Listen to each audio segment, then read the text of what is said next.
Assalamualaikum warahmatullahi wabarakatuh. Nah, di sini saya akan membuat video tentang materi dari hari pertama pertemuan mata kuliah algoritma sampai pertemuan terakhir. Oke, langsung saja kita ke materinya. Oke, ini materi di hari pertama itu tentang persiapan pemrograman dalam Python. Di modul perkuliahannya yang pertama itu adalah instalasi Python. Nah, penginstalannya di sini ya seperti standar biasa saja. Ada Linux-nya juga ini. Di sini juga ada penjelasan Windows-nya mau yang berapa. Kita langsung saja. Nah, di sini juga ada cara menjalankan Python-nya. Cara menggunakan Python menggunakan shell. Nah, mungkin bisa dilihat cara menggunakan Python menggunakan shell. Oke, lanjut menggunakan script editor. Nah, mungkin tidak perlu saya jelaskan kembali, mungkin kalian sudah banyak memahami. Langsung saja kita ke materi selanjutnya, itu tentang Jupyter Notebook dan cara menggunakannya. Nah, di sini codingan kita menggunakan Jupyter Notebook. Oke, materi yang pertama itu keyboard shortcut. Nah, keyboard shortcut ini digunakan untuk melakukan perintah dengan cepat menggunakan keyboard. Keyboard shortcut sendiri seperti menambahkan sel, menghapus sel, melakukan copy paste, menjalankan kode dan sebagainya. Nah, detailnya mungkin bisa lihat ini contohnya di Jupyter Notebook. Nah, ini keyboard shortcutnya. Oke, lanjut toolbar. Nah, toolbar ini punya beberapa tombol penting ya. Ini contoh tombol-tombolnya dan penjelasannya seperti yang dijelaskan pada pertemuan yang kemarin. Lebih tepatnya pertemuan yang pertama lah. Udah kelihatan kayaknya. Oke, pendahuluan pemrograman Python. Nah, pemrograman pertama itu Hello World. Nah, di sini kita menggunakan bahasa pemrograman Python. Struktur bahasa Python terdiri dari beberapa unsur struktur. Yang pertama statement, yang kedua variables, yang ketiga literal, yang keempat operator, yang kelima reserve word, yang keenam with space, yang ketujuh comment. Nah, di sini ada keterangannya serta penjelasannya. Mungkin tidak akan saya jelaskan lebih lanjut karena tentunya kita sebagai mahasiswa yang mempelajari komputer sudah memahami itu di luar otak kan. Lanjut. Yang kedua, aturan penulisan pada Python. Nah, di sini adalah beberapa contoh penulisan Python. Nah, secara umum penulisan bahasa pemrograman Python sendiri memiliki sifat seperti yang pertama case sensitive, dua tidak menggunakan titik koma pada pemrogramannya, indentasi sebagai pembentuk struktur, human friendly, dan lima tidak terlalu ketat terhadap tipe data. Nah, maksudnya itu seperti apa sih ya? Kita langsung ke pembahasannya. Yang pertama case sensitive. Bahasa pemrograman Python bersifat case sensitive. Itu artinya ia akan membedakan antara huruf kecil dan huruf besar. Nah, contohnya seperti ini.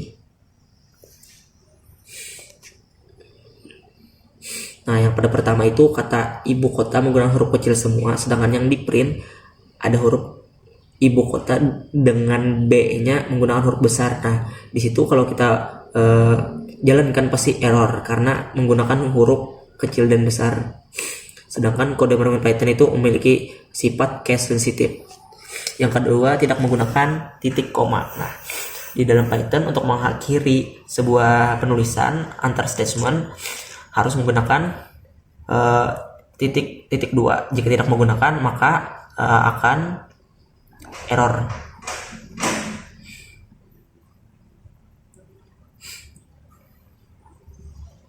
Oke, lanjut kita ke berikutnya. Oke, indentasi sebagai pembentuk struktur. Nah, bahasa pemrograman lain umumnya indentasinya adalah sesuatu yang seringkali diabaikan oleh mesin. Nah, ini adalah indentasinya. Nah, ini contoh program indentasinya. Kita lanjut ke materi berikutnya. Nah, tidak ketat terhadap tipe data. Insentivitas terhadap tipe data artinya kita bisa memberi dan mengubah nilai apapun dari tipe data apapun ke dalam sebuah variabel. Nah, contoh Python di dalam Pythonnya seperti ini adalah nih. Nah, yang pada awalnya A sama dengan 5 kita rubah menjadi A sama dengan Nurul Huda menggunakan tanda kutip atau tanda petik 2. Ini contoh penulisan yang benar dan contoh penulisan yang salah. Oke, lanjut next ke penulisan komentar. Nah, komentar adalah sebuah baris kode atau statement yang diabaikan oleh interpreter Python atau user Python. Ia hanya ditulis dengan tujuan agar bisa dibaca oleh manusia, bukan mesin. Komentar juga sangat penting sebagai penjelasan alur dari kode programan yang kita tulis. Nah, penulisan komentar pada Python terdiri dari 2 jenis. Yang pertama, satu baris, yang kedua multibaris. Nah, komentar baris ditulis dengan tanda, kalau satu baris ditulis dengan tanda pagar, tambah tanda pagar di awal kalimat. Sedangkan komentar lebih dari satu baris ditulis dengan triple double quotes atau tanda petik 2 sebanyak 3 kali. Nah, contohnya seperti ini.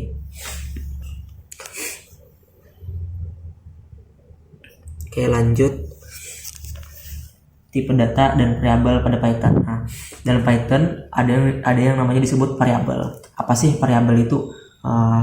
Variabel di sini diumpamakan sebagai suatu keranjang, yang dimana dalam suatu keranjang memiliki pastinya banyak sekali barang-barang, buah-buahan atau barang yang berbeda. Nah, di dalam variabel juga ada tipe data. Apa sih tipe data itu? Tipe data merupakan jenis suatu data. Setiap data memiliki nilai dan setiap nilai memiliki jenis. Jadi di tipe data itu ada nilai dan setiap nilai itu memiliki jenis kembali. Oke, lanjut. Nah, contohnya seperti gambar berikut. Kotak itu adalah variabelnya, sedangkan buahnya adalah jenis data, dan jenis-jenis buahnya adalah nilai dari suatu data tersebut. Nah, tipe data sendiri terbagi menjadi 2. Yang pertama tipe data sederhana, contohnya seperti integer, real, boolean, karakter, dan lain-lain. Yang kedua tipe data majemuk, contohnya seperti string. Nah, struktur data juga terbagi menjadi 2. Yang pertama struktur data sederhana, contohnya seperti array dan record. Yang kedua struktur data majemuk, contohnya one biner dan grep. Nah, cara membuat variabel. Secara singkat, membuat variabel di Python sangat mudah sekali. Kita hanya perlu menuliskan nama variabel lalu diikuti oleh nilai yang kita inginkan. Contohnya seperti script berikut ini. Nah, jika kita mengeksekusi program di atas, maka akan menghasilkan output seperti berikut ini. Nah, pada script di atas kita membuat 3 buah variabel. Yang pertama, variabel pertama itu ada tuh yang di atas, nama sama dengan Riko Ansari. Yang kedua, usia sama dengan 26 tahun. Yang ketiga, sudah menikah sama dengan Pals.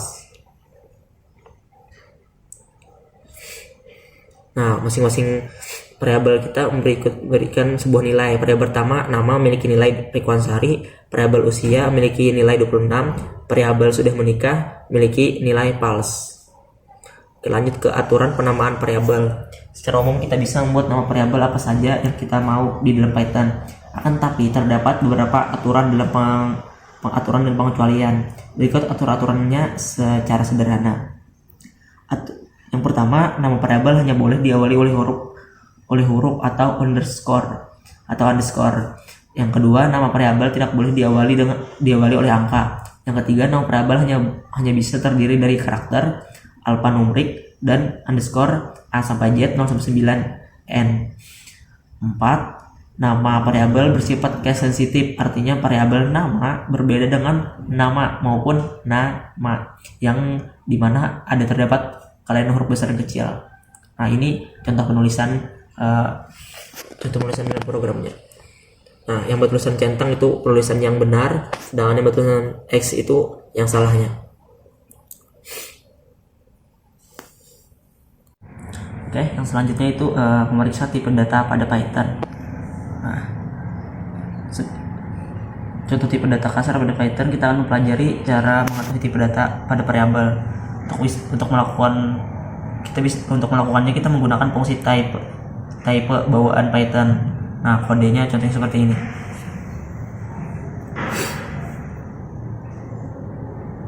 Oke, lanjut. Nah, jenis-jenis tipe data sederhana pada Python. Nah, jenis-jenis tipe data pada Python itu ada 3. Yang pertama tipe data numerik sederhana, yang kedua itu teks, yang ketiga boolean, benar atau salah. Nah, tipe data numerik sederhana.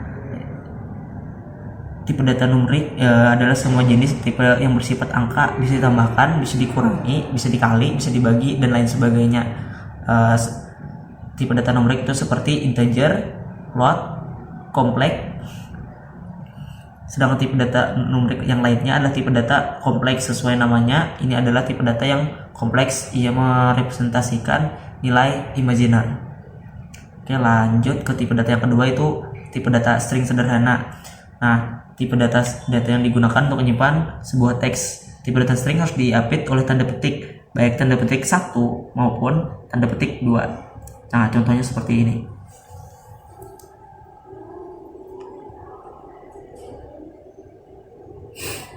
Oke, lanjut kita ke tipe data berikutnya, tipe data boolean sederhana. Tipe data boolean adalah tipe data yang paling simpel dan mudah, akan tetapi dia sangat penting sekali bahkan untuk membangun program atau aplikasi skala besar sekalipun. Nah, tipe data boolean itu yaitu menggunakan true dan false. Ini contohnya. Itu kode pemrograman true dan false atau boolean. Oke, lanjut jenis-jenis tipe data koleksi pada Python. Nah, tipe data koleksi adalah suatu jenis tipe data yang digunakan untuk menghimpun berbagai kumpulan data. Secara umum terdapat 4 tipe data pada Python, yaitu yang pertama list, yang kedua tuple, yang ketiga set, yang keempat dictionary. Oke, kita langsung ke tipe data list. Tipe data list adalah tipe data koleksi yang bersifat on the read atau terurut dan juga bersifat changeable, bisa diubah. Tapi tipe data ini bisa kita definisikan dengan tanda kurung siku. Oke, untuk contohnya itu seperti ini. Oke, lanjut kita ke operator input dan output. Nah,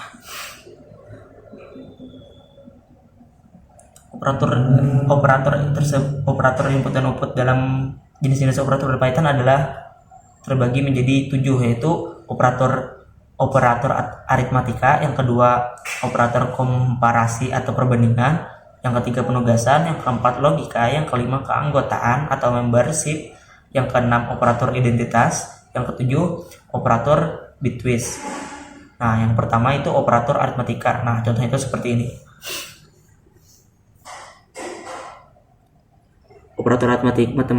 Operator matematika adalah operator yang kita gunakan untuk menghitung operasi matematika mulai dari penjumlahan, pengurangan, perkalian, perpangkalan, dan lain sebagainya. Oke, lanjut kita ke operator komparasi atau perbandingan. Nah, contohnya seperti ini. Operator ini bertugas untuk membandingkan antara dua operan. Apakah operan satu lebih besar dari operan 2 atau apakah keduanya sama, dan lain sebagainya. Nah, contohnya itu seperti tabel berikut ini. Oke, lanjut ke operator penugasan. Nah, operator penugasan adalah operator yang digunakan untuk memberikan sebuah tugas terhadap suatu variabel. Nah, contohnya itu seperti ini. Oke, lanjut operator logika. Nah, operator logika sangat penting. Operator ini sangat berkaitan erat dengan operator perbandingan, dan keduanya juga mengembalikan nilai dengan tipe data yang sama, yaitu boolean. Nah, ini adalah contohnya. Operator keanggotaan. Operator khusus atau juga sering dinamakan sebagai operator spesial. Dinamakan spesial karena memang operator ini hanya ada di Python dan tidak ada di bahasa pemrograman lainnya. Nah, contohnya seperti ini. Simbolnya in, not in, tugasnya bersifat true jika suatu nilai ada di dalam sequence, bernilai false jika suatu nilai tidak ada di dalam sequence. Nah, kita lanjut ke input. Input merupakan sebuah data, informasi, atau nilai apapun yang dikirimkan oleh user kepada komputer untuk diproses lebih lanjut. Nah, mungkin kita sudah banyak tahu tentang apa itu output, jadi apa itu input. Jadi saya tidak akan menjelaskan lebih lanjut. Lanjut berikutnya. Nah, konversi secara implisit. Nah, apa sih implisit? Implisit adalah suatu proses pengkonversian tipe data yang terjadi secara otomatis di balik layar tanpa perlu kita instruksi secara langsung. Misal dari operasi pembagian antar dua bilangan akan otomatis dikonversi menjadi tipe data float seperti contoh di bawah ini.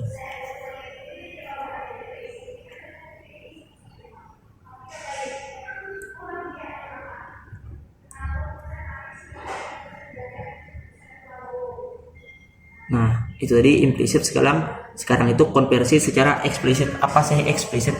Eksplisit secara kebalikannya. Kalau tadi kita berjalan secara otomatis atau di balik layar, eksplisit ini adalah secara manual. Contohnya seperti di bawah ini. Kita bisa menggunakan tipe data primitif. Kita bisa memanggil fungsi berikut. Ada integer, float, ball, dan string.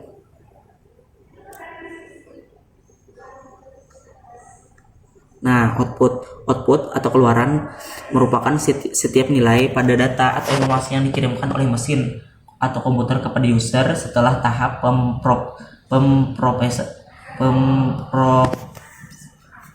pemrosesan tertentu. Nah, secara umum output bisa berupa teks, gambar, suara, atau bahkan berupa informasi yang dicetak di kertas dan sebagainya. Nah, jenis output pada Python itu ada dua jenis. Yang pertama output yang ditampilkan di layar CLI, dan output yang dikeluarkan atau ditulis dalam bentuk file. Oke, lanjut kita masuk ke materi berikutnya.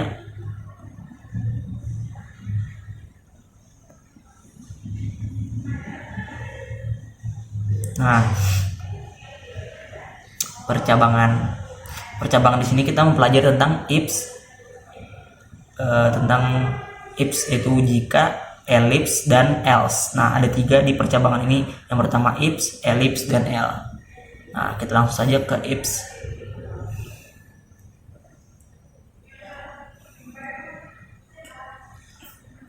Nah, ifs contohnya seperti berikut ini.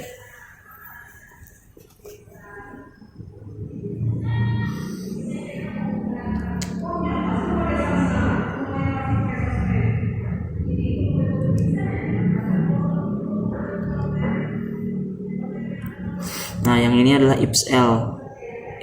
Ifs L biasanya dinamakan percabangan karena memiliki setidaknya 2 cabang ifs dan else.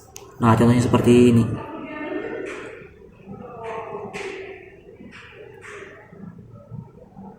Ifs, ellipse, else. Nah, itu bisa digunakan seperti contoh ini. Rules yang akan kita gunakan. Nah, ini contoh kode pemrogramannya.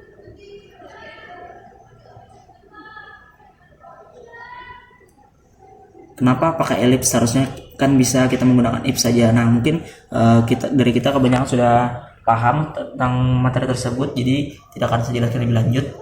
Nah, sekarang kita masuk ke operator-operator pada boolean. Nah, di berikut ini contoh operator keanggotaannya.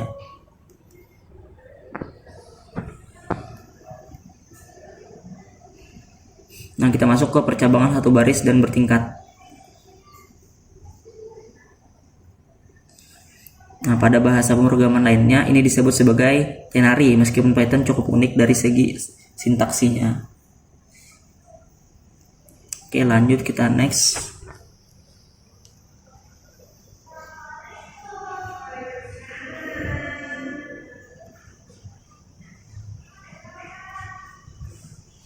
Nah, kita lanjut ke materi perulangan. Perulangan dalam dunia pemrograman adalah baris kode atau instruksi yang dieksekusi oleh komputer secara berulang-ulang sampai suatu kondisi tertentu terpenuhi. Nah, untuk Python sendiri yang akan kita pelajari diantaranya perulangan for, perulangan while, dan fungsi rekursif. Nah, for sintak.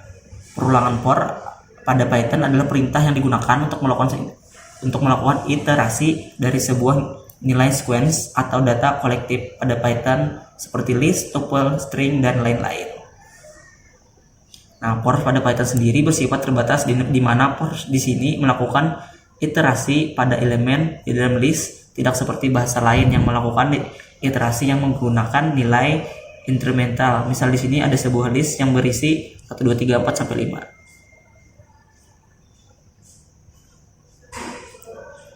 Nah, sequence adalah sebuah nilai yang bersifat iterable alias bisa diulang-ulang. Di antara tipe data yang bersifat sequence atau iterable adalah list, tuple, string, dan lain sebagainya. Nilai adalah sebagai setiap item yang diekstrak dari sequence. 3 blok kode, yaitu statement atau perintah-perintah tertentu yang akan dieksekusi secara berulang. Nah, kita langsung ke contoh praktik. Ini adalah contoh programnya. Nah, outputnya adalah seperti ini. Nah, kita masuk ke urutan iterasi force dengan list. Fungsi tersebut akan mengekstrak 2 buah nilai. Yang pertama adalah index, yaitu urutan iterasi yang keberapa, dan item yang mana itu adalah nilai dari list itu sendiri. Nah, ini adalah kode programnya.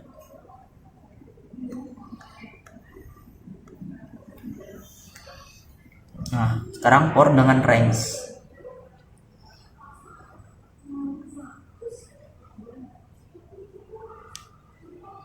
Nah, dengan fungsi range kita bisa melakukan perulangan dari 0 sampai kurang dari nilai range yang kita definisikan, yaitu 5 dalam contoh berikut ini.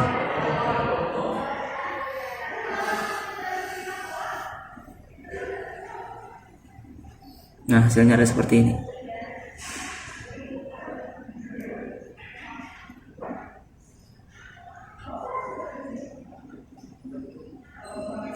Nah, sekarang for dengan tuple. Tuple adalah di antara tipe data yang bersifat iterable, sehingga kita juga bisa memperlakukannya sebagai objek perulangan menggunakan force. Nah, ini outputnya. Ini kode programnya, ini outputnya. Nah, for dengan string sama seperti yang di atas, ini adalah contohnya. Jika dijalankan, ini adalah outputnya. For dengan break dan continue. Nah, terdapat 2 perintah yang bisa kita gunakan, yaitu break untuk interupsi atau memberhentikan paksa sebuah ulangan, dan continue untuk men-skip ke iterasi selanjutnya. Nah, contohnya itu adalah seperti ini.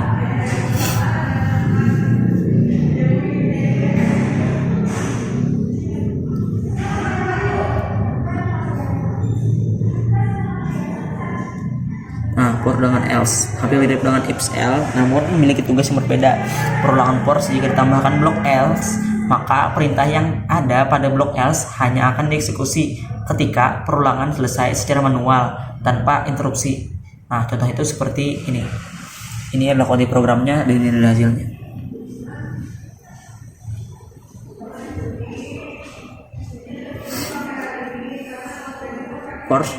For dengan else plus break. Ini adalah gabungannya.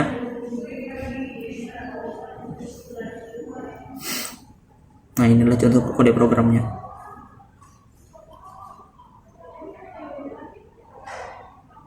While syntax. Perulangan while pada Python adalah proses pengulangan suatu blok kode program selama sebuah kondisi terpenuhi. Singkatnya, perulangan while adalah perulangan yang berisi independence alias tidak pasti atau bahkan tidak terbatas.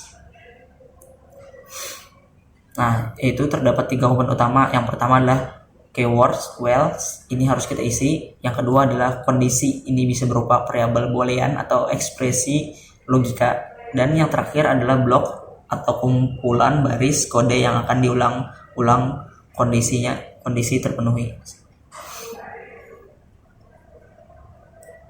Oke, lanjut. Well, seperti force plus rank. Nah, ini mungkin sama seperti dia tadi ya, cuma ditambahkan force plus rank-nya aja. Nah, will untuk list, untuk menampilkan semua item pada list, cara yang paling clean adalah dengan menggunakan metode force seperti yang telah kita bahas sebelumnya. Ini sama aja, tinggal ditambahkan will untuk listnya. Nah, inilah kode programnya, dan jika dijalankan akan menghasilkan hasil seperti ini. Nah, kita juga sini bisa menjalankan menggunakan fungsi list pop.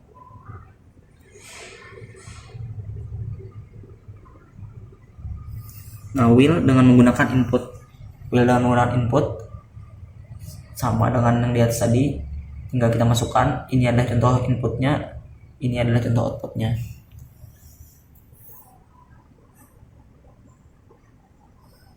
Nah, sekarang will dengan continue tinggal kita sama dengan dia tadi, seperti pengertian will dan continue, tinggal kita tambahkan, dan inilah contohnya.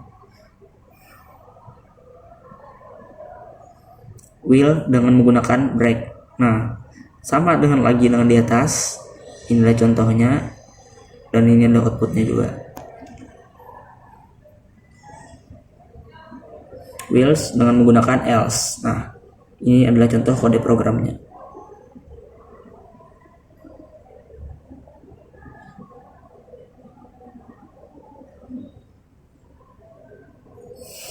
Nah, sekarang kita lanjut ke perulangan bertingkat.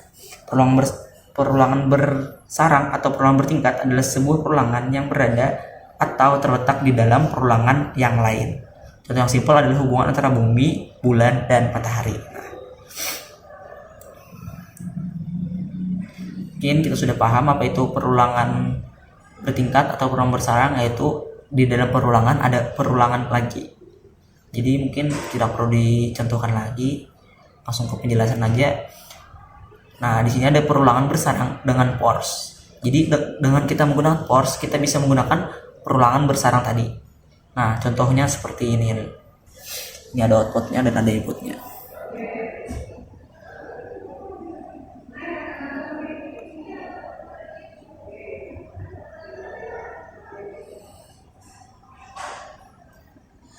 Nah, perulangan bersarang dengan well.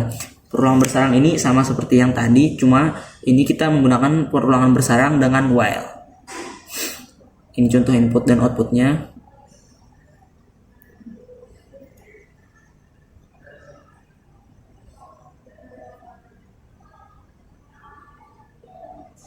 Nah, tipe dataset. Pada beberapa pertemuan yang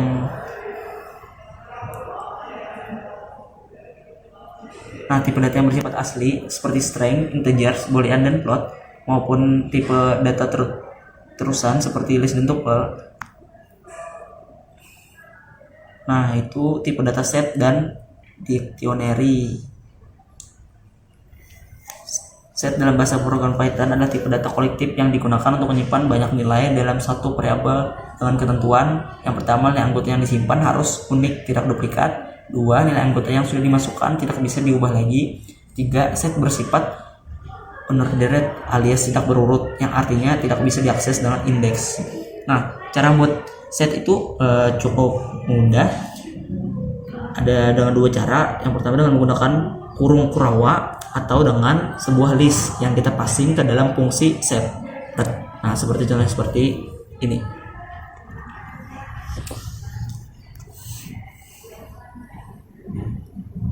Outputnya adalah seperti yang di bawah.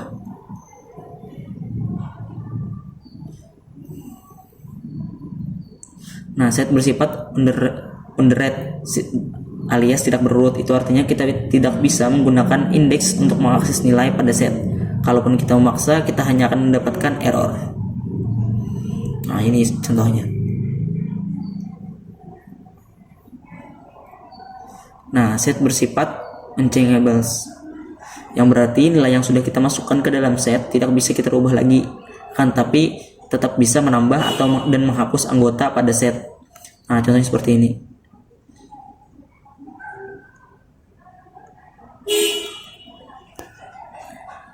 Nah, set itu tidak bisa menerima duplikat. Jika kita masukkan nilai yang sudah ada pada satu set, maka nilai tersebut hanya akan muncul atau dimasukkan satu kali saja. Nah, ini mungkin contohnya tidak perlu. Lanjut, menambah anggota. Nah, meskipun nilai set tidak bisa diubah, tapi tetap bisa ditambahkan dan dihapus. Kita bisa nambah anggota baru ke dalam set dengan fungsi add dan fungsi update. Nah, ini contohnya cara menambah anggota baru dalam set.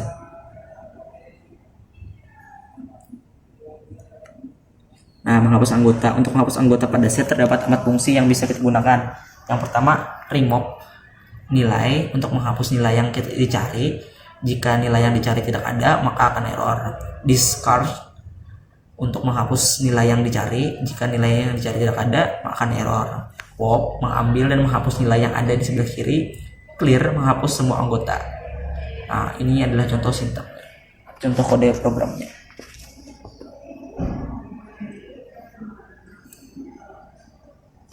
Nah, ini contoh outputnya.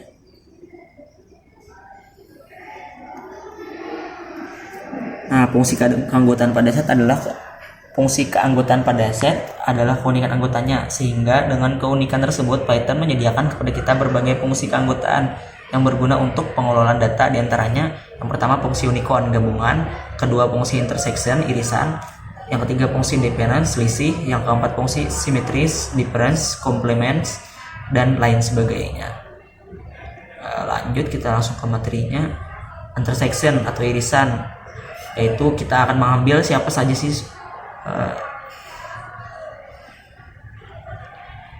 oke, langsung ke intersection atau irisan. Nah, itu menggambarkan fungsinya, contohnya seperti ini, dan jika dilakukan kode programnya seperti biasalah.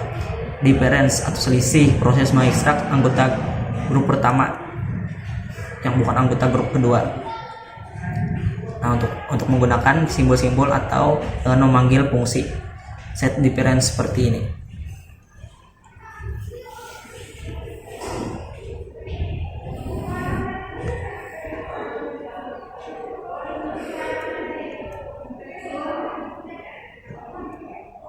Nah, ini adalah contoh menampilkan anggota set dengan perulangan. Nah, mungkin bisa dibaca, ini adalah fungsi-fungsi bawaan set. Nah, ini di sini ada fungsi serta kegunaannya.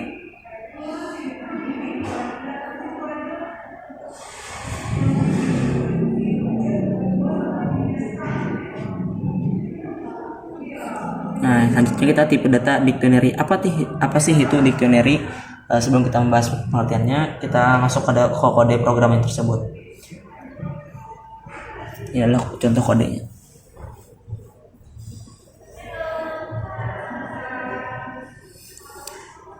Nah, dictionary adalah tipe data pada Python yang berfungsi untuk menyimpan kumpulan data atau nilai dengan pendekatan key value. Seperti contoh adalah ia memiliki 6 buah key atau atribut, yaitu yang pertama judul, 2 tanggal, 3 kategori, 4 page view, 5 published, dan 6 shares count. Yang mana masing-masing atribut di atas memiliki informasi atau nilai sendiri-sendiri sesuai dengan namanya. Dictionary sendiri memiliki 2 buah komponen inti. Yang pertama adalah key yang merupakan nama atribut suatu item pada dictionary. Yang kedua adalah value yang adalah nilai yang disimpan pada suatu atribut. Nah, dictionary item sendiri memiliki 3 sifat, yaitu underrated tidak berurutan, changeable bisa dirubah, unique alias tidak bisa menerima 2 key yang sama. Nah, lanjut, mungkin pembahasannya kalian sudah paham. Langsung cara membuat dictionary. Untuk membuatnya terdapat 2 cara. Yang pertama dengan tanda kurung kurawa, dan yang kedua bisa menggunakan fungsi atau konstruktor dict kurung. Nah, ini adalah contoh kode yang membuat dictionary-nya. Nah, di sini juga ada cara akses item di dictionary dengan 2 cara, yaitu menggunakan kurung siku atau menggunakan fungsi get. Nah, ini ada contohnya.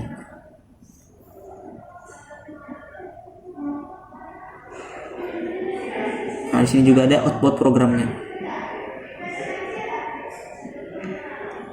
Oke, lanjut mengubah nilai item dictionary. Untuk mengubah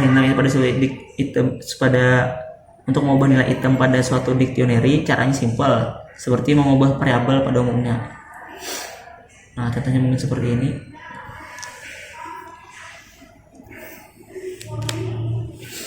Nah, menambah nilai item di dictionary.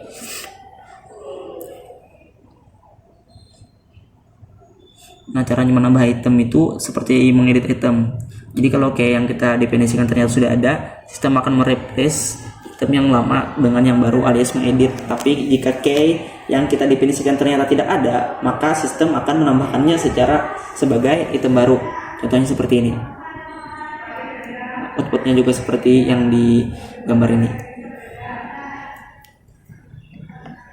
Menghapus nilai item di dictionary. Ada dua cara, yaitu menggunakan statement, yang kedua menggunakan fungsi dictionary pop. Nah, contohnya seperti ini.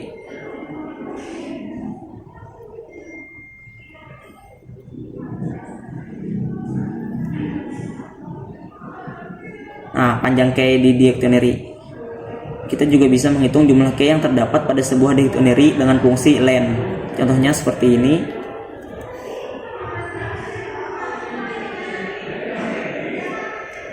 Nah, kita lanjut ke pengulangan di dictionary. Kita juga bisa menampilkan semua isi dari sebuah dictionary dengan memanfaatkan perulangan. Nah, contohnya seperti ini.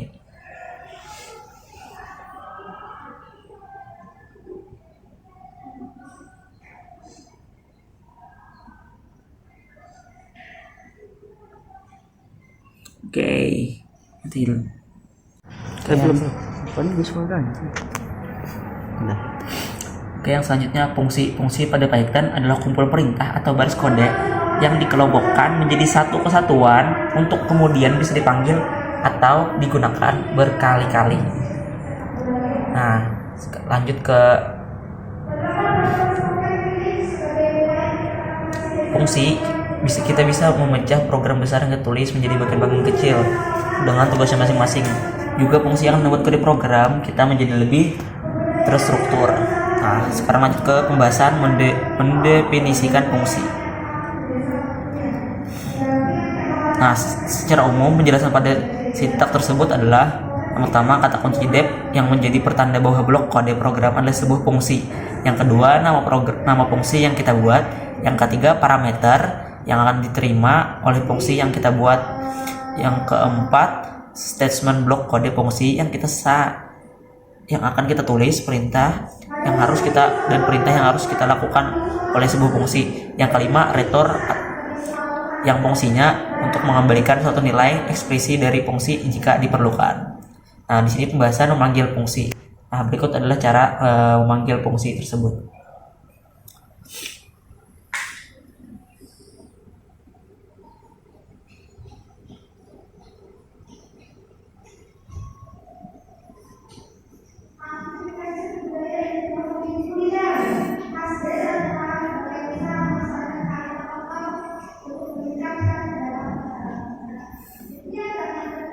Nah, langsung saja kita skip aja contoh-contohnya. Nah, fungsi yang mengembalikan nilai. Jenis fungsi berikutnya adalah berkaitan dengan nilai kembalian. Ditinjau dari segi pengembalian nilai, fungsi terbagi menjadi dua. Yang pertama, fungsi yang tidak mengembalikan nilai. Yang kedua, fungsi yang mengembalikan nilai. Nah, ini fungsi yang mempunyai atau mengembalikan sebuah nilai. Nah, inilah contohnya. Kata kunci return berfungsi untuk mengembalikan nilai. Nilai yang dikembalikan suatu fungsi bisa kita olah kembali untuk berbagai kebutuhan. Contohnya seperti program di bawah ini. Oke, lanjut. Lebih dari satu return. Jika statement return telah dieksekusi pada sebuah fungsi, maka semua proses yang ada di dalam blok kode fungsi tersebut akan berhenti. Sehingga misalkan kita memiliki lebih dari satu buah return, maka hanya ada satu return saja yang dieksekusi. Dan ketika sebuah return telah dieksekusi, semua perintah yang ada di bawahnya akan di skip. Ini mirip dengan perintah break pada perulangan force maupun while maupun pada whiles. Contohnya ada seperti kode berikut ini.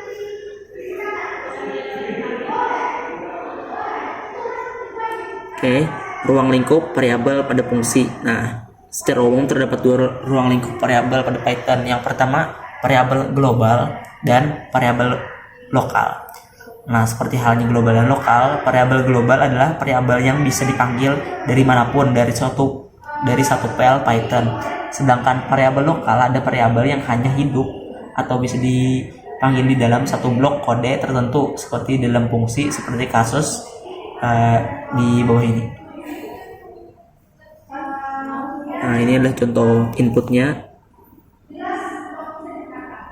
dan ini adalah contoh outputnya.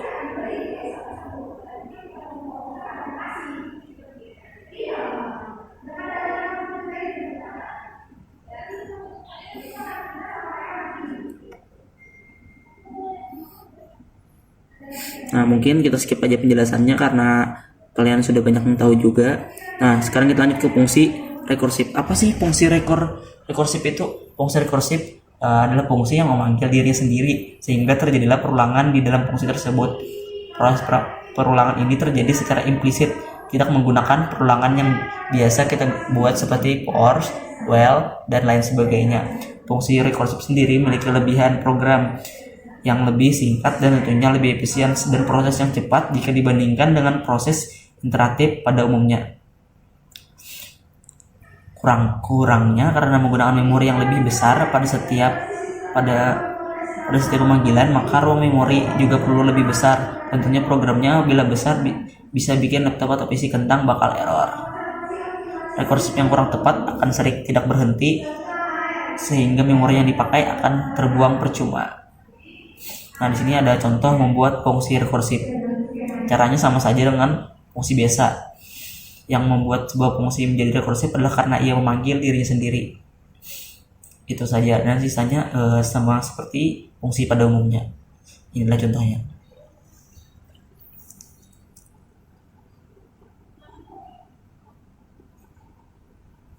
Nah, ini adalah contoh yang dapat. Kenapa bisa error? Karena perulangan rekursif sudah dipanggil terlalu banyak dan tidak ada tanda-tanda akan berhenti. Oleh karena itu, sistem akan langsung memberhentikannya secara paksa.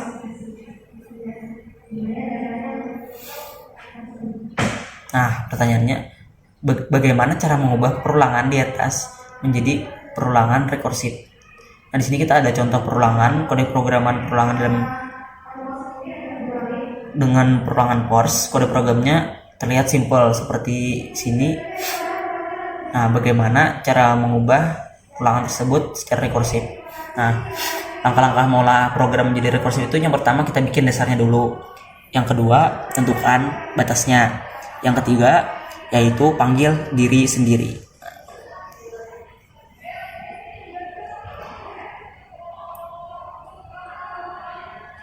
Dan juga kita harus memperhatikan alur perjalanan dalam programnya. Inilah contoh input dan outputnya untuk membuat program rekursif.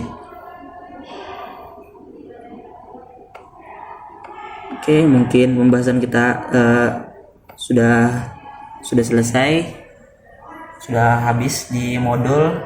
Mungkin itu video penjelasan modul dari pertemuan pertama sampai pertemuan terakhir mata kuliah algoritma dari saya.